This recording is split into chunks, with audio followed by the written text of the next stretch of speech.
Ito nga pala yung ukrahan namin nakaraan na kinakaras niya na para sa sunod na araw ay pwede nang araruhin. Balakan namin itong taniman ng kamote o di kaya naman ay okra. Unti-unti na ring namumunga ang aming mga saging at kahit papano ay nakaka-harvest na rin kami. Habang nagapasilong tayo at ayun nga si mama nangunguha siya ng mga tuyong bunga ng okra. Dito nga ay pinantumpok ko na yung mga tuyong dahon ng saging para mapabilis ang pagsunog nito at na makauwi na kami. At dahil tapos na ako sa aking ginagawa, ngayon naman ay ipapakita ko sa inyo ang kalaparan ng aming taniman.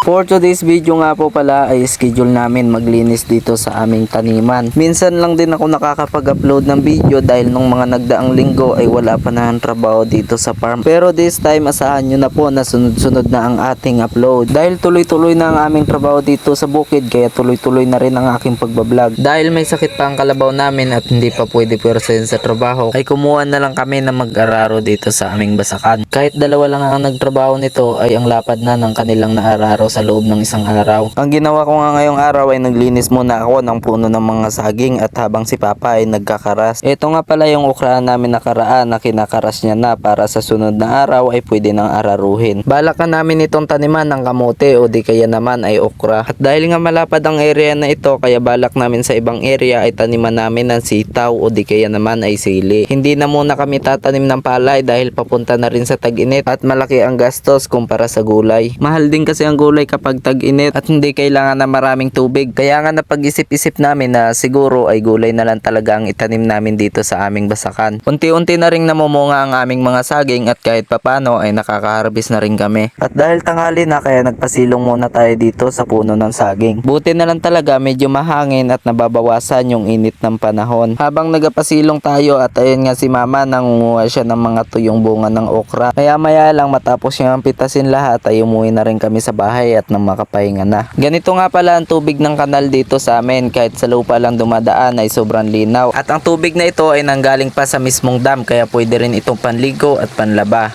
Bago kami uwi sa bahay ay susunugin muna namin itong mga patay na dahon ng saging para hindi sagabal kapag inararo na ang area na ito.